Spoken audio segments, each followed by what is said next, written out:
Hello, everyone. This is Tom Fox back for another episode, and I'm absolutely thrilled today to have with me Ashley Phillips. Ashley, first of all, welcome and thank you so much for coming down and taking the time to visit with us today. Thank you for inviting me, Tom. I really appreciate it. Could you tell us about your academic and professional background? Absolutely. So, I have a Bachelor of Business Management and Marketing from Tarleton State University in Stephenville. And graduated 2012. And since then, I've always had a balance between outreach, community outreach, and marketing. And just in the last 7 years, have I really gotten into development. But I think, it's all relationship based, and so it really lends itself to one another. Right out of college, I wasn't really sure the direction I needed to take, probably like most college graduates. I got a great job in sales in the medical industry and hated it and hated living in the metroplex. I moved to Fort Worth thinking I'm 24 and gonna live in an apartment on my own and have fun, and I took a really random municipal job in deep East Texas.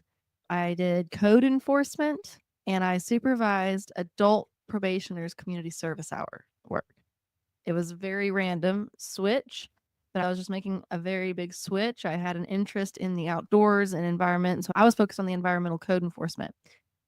This community supervision piece was kind of thrown on there after, like, an afterthought, and I really was not sure about that, and I put an emphasis on that detail because I view that as kind of a turning point in my career that sent me down this path and gave me the passion to be where I'm at today. It was an interlocal agreement between city and county, which is great, interesting. I had to answer to both city council and county commissioners. So that was a juggle, but I really appreciated the supervisor that I had at the time, a man named Ray Fleming, and I called him my Crockett dad because I was living in Crockett, Texas, in Houston County at the time, and it was just beautiful piney woods, but a large portion of poverty, and so there was a lot of illegal dumping, which was a focus of mine, and I would work with the probationers and supervise them to clean up and remediate some of this, as well as community service projects. And so he is the one that encouraged me to get involved in community groups.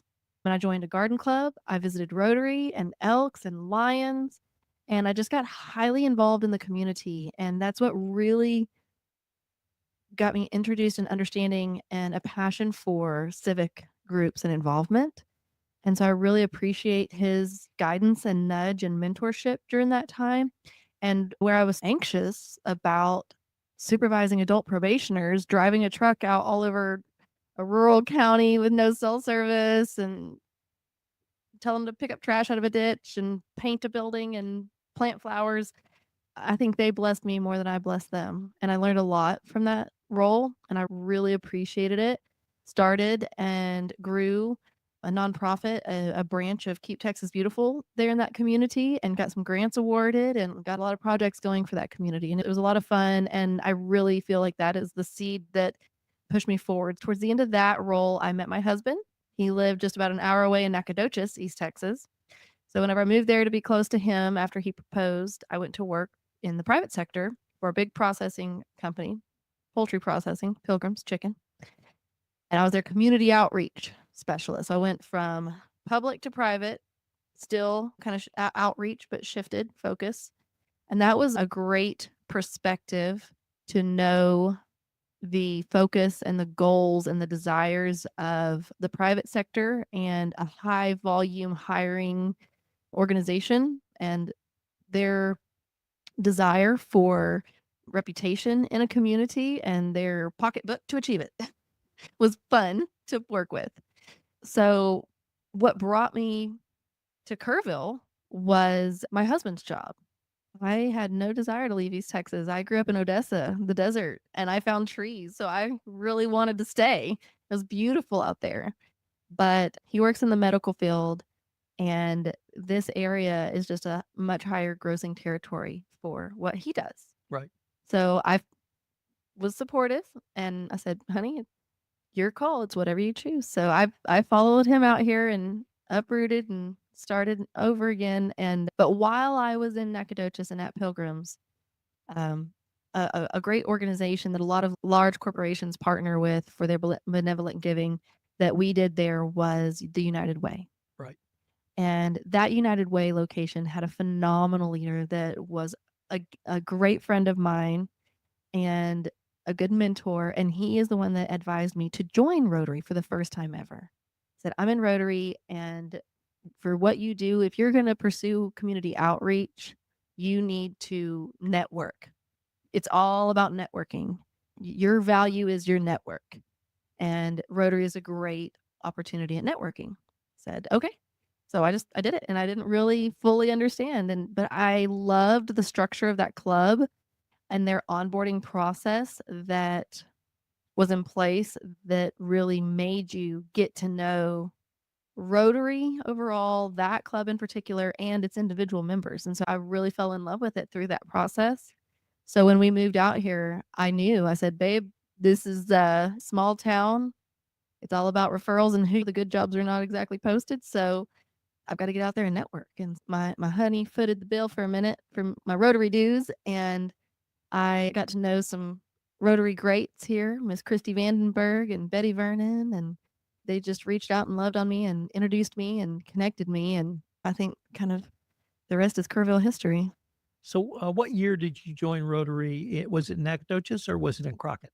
It was in Nacogdoches. So I just visited the clubs in Crockett, but did not gain membership until Nacogdoches. So I started up with the Nacogdoches Noon Rotary Club and meeting in the Bonita Creek Hall at lunch every week. And what year was that? It had to be 2015, I believe.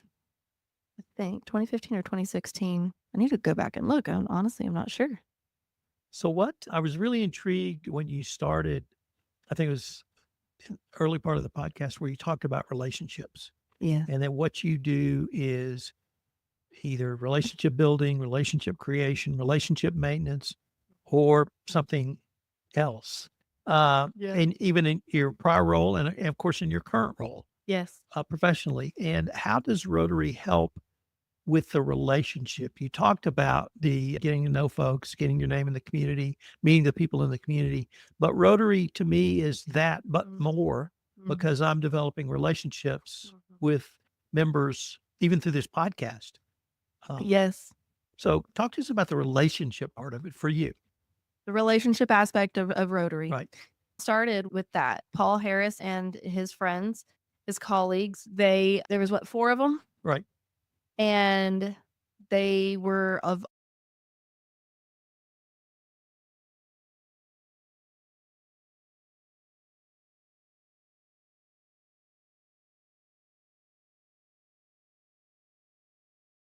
all four of them were of different professions, and they would rotate through one another's offices for a lunch meeting, and they would just get to know one another and what's going on with their businesses, and they would always strive to help one another. If they needed legal services, they would use their friend the lawyer. If they needed, they would make a point to use one another first. And so that's the foundation of Rotary and our history and where we come from. And I attribute really my success here in this community to leads, you could call them, that came from Rotary. So before I came to Kerrville, I applied for a development position at a prominent establishment here in the community. And I was trying to apply ahead before we moved here to have a job lined up. And I drove all the way out and I interviewed, and the interview went great, but they didn't believe me that I was really coming.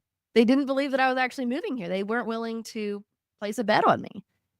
And so I told my husband, I said, I'm just gonna take the pressure off. I'm not gonna look for a job until we get there. We're gonna get moved, get settled, and then I'm gonna get in the community, and then I'm gonna find the job because that's just how it goes. That's just how it is. It's all about who you know. We did that, and that was a blessing because moving is stressful.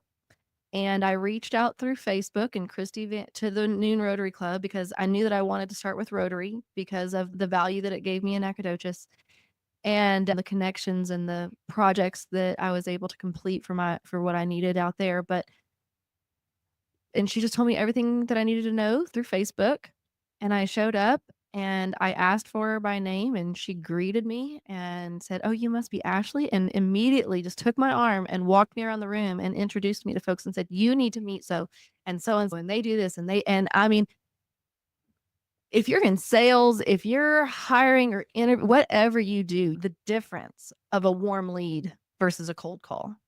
If you have a connection, if you have a relationship, if you have someone to say, hey, you need a bricklayer? Well, this guy did a job for me and he did a great job, as opposed to me being a bricklayer and just sticking postcards on people's cars in a parking lot.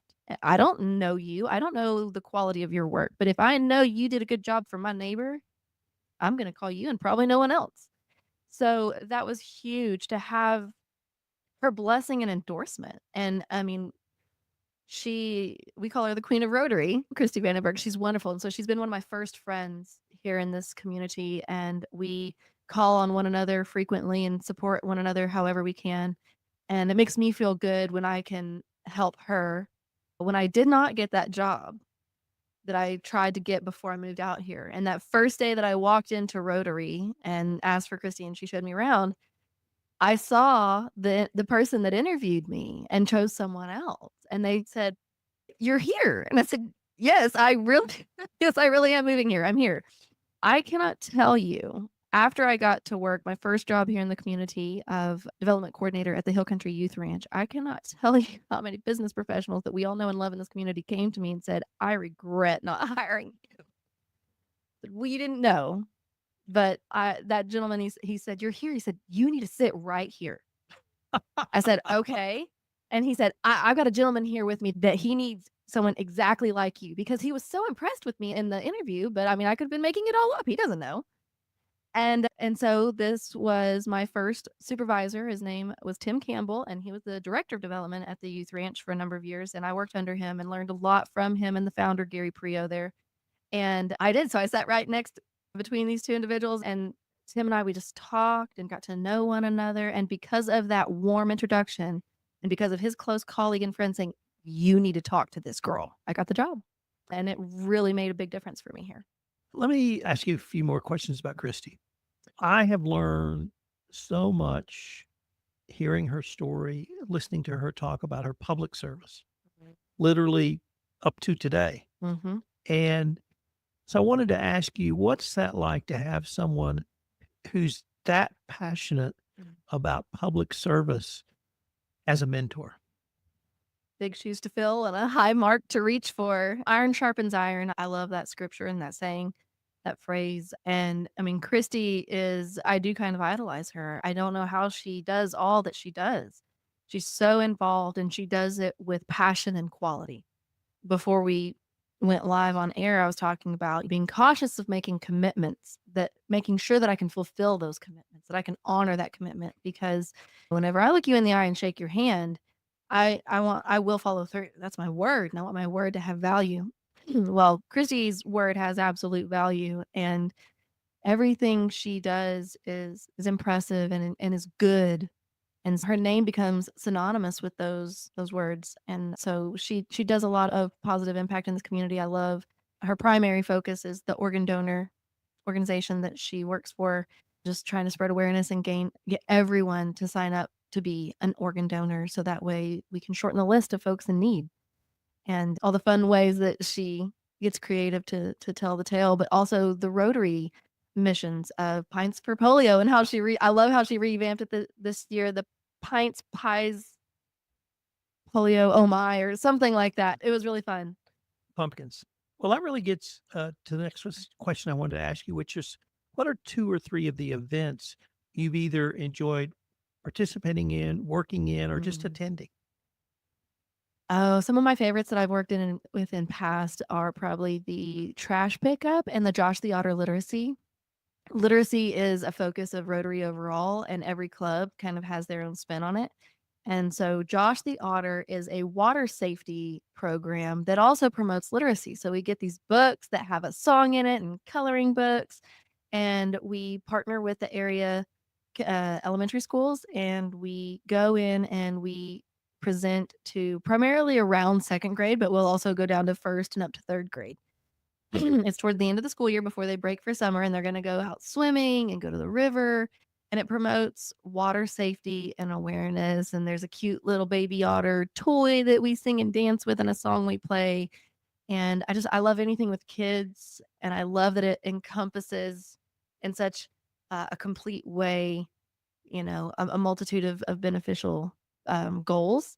So that's something that I've been highly involved in past. I always love litter abatement and environment and outdoors. So I love that we have adopted and committed to long term a 2 mile stretch of road where you Go said, do Creek you Road. go Creek Road where you used to live? And we pick it up on a quarterly basis. And so thank you, Mayor Campana, for heading that up. And then, but what I'm looking forward to is our one main event. That's what we call it, the main event. This is our annual fundraiser that has evolved over the years, and we've returned to like a Vegas gaming theme, and it's going to be at the beautiful Comanche Trace.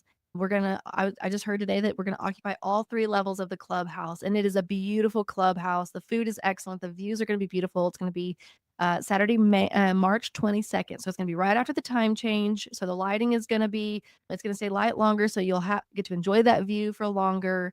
So it's just going to be a beautiful venue and experience and fun games. And so you're just going to want to come and hang out with all these amazing people because we have a lot of great people in our club, but it's for a wonderful cause. And I love that some years back, Rotary got strategic and considerate of donor fatigue and simplified their fundraising. I used to, before I arrived, I was told that they had several smaller fundraising events, lots of different ones. And so they've kind of combined it. And I think that's very smart and strategic. And so just one big bang. And this is what they fundraise for, to do all their local giving and outreach, their scholarships, their literacy, veterans, all of their local impact, which we have like 22 or 26 focus service impacts. And so it goes to a lot and it all stays local. And so I love that one. You've answered this question previously, but I want you to answer it in terms of one question, one answer. By my calculation, you joined Rotary in your 20s. Yes, sir. Why should a young professional join Rotary? Oh, well, I mean, it really is about network and connections. I enjoy Rotary in my weekly workflow as kind of a check. That you need to be intentional in your daily life and not get lost in the monotony of things just kind of rolling over. And before you know it, you look up and you don't even know how you got to this room and where you're at, and you're just kind of going through the motions. And so being intentional about putting things in place at strategic opportunities to snap you out of your routine, get you away from devices and your typical grind, to forge new connections and looks an actual human being in the eye. That is extremely valuable and getting harder to make happen, I feel, in this day and age, and especially for young professionals. And so I think it's a beautiful bridge of generations because there's a variety of ages, gender, professions, everything. And you never know what you're going to get out of Rotary.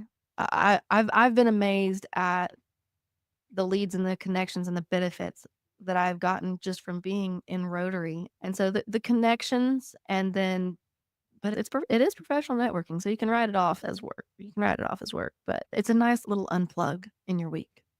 Ashley, unfortunately, we're near the end of our time for this podcast, but I wanted to end by asking, was there anything else you wanted to add that I didn't ask you? Oh, I don't know. We have fun. I love that this year's President Christie implemented that to our four-way test.